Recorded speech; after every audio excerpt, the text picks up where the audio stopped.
Okay? Our job as coaches is to create time and space. This is what I believe about ozone time. Our job is to look at the other team, find out what they're doing, have a plan to create time and space for our offensive players, and then let their instincts take over. And that's the sell to them. Listen, you go here, we get the puck back, we'll spread them out, and then you let your instincts take over. Then you do what you do best. Then you've got to stop coaching. That's where the coaching ends in the ozone, okay?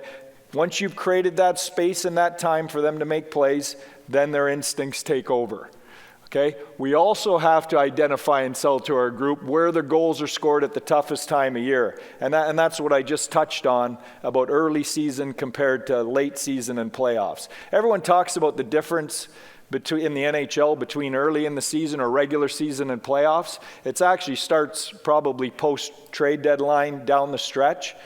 You know, I don't think the game changes that much. What happens is everybody dials into the details. The importance of the games go to here. The players see the finish line of the playoffs there. And all of a sudden, you've got the best players in the world are caring about every detail on the ice. D-zone, neutral zone, away from the puck. That's why the game gets tougher. Yeah, it gets heavier, it gets more physical, but the detail in everybody's game goes up another level. So there's less room, less time for all those things. Okay, so I'm gonna talk a little bit about some of this stuff. Here's some concepts. I'm sure some of you guys have heard this before. We're gonna watch here. This is one of the, I've had the pleasure of coaching Jaromir Jagr, the best in the business at puck protection, okay? This guy, Tommy Hurdle, probably the second best player I've ever coached. You know, not an accident he's a Czech player. I think it's a little bit in their DNA and their development model. But this is the first concept you have to teach in the offensive zone. You have to get the puck back and you have to hang on to it. And this is a teachable thing. And this is something you can work on in practice and scheme your practices around. Puck protection. So we're watching Tommy right here. Okay? Up, ass out. Boom. Puck protection. Now, the second thing, again, teachable. These are the two most teachable things, and that's why I'm starting with this clip. Get the puck and hang on to the puck. And then when you have room, attack this area of the ice. And players don't want to go there. Okay, that's where it's ugly and nasty, and there's big bodies, okay, and it's physical.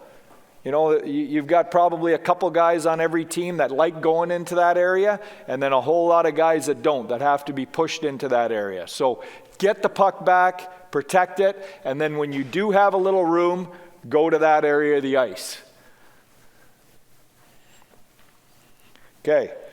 Another concept we're going to talk about, coming to the puck, that playing close to each other.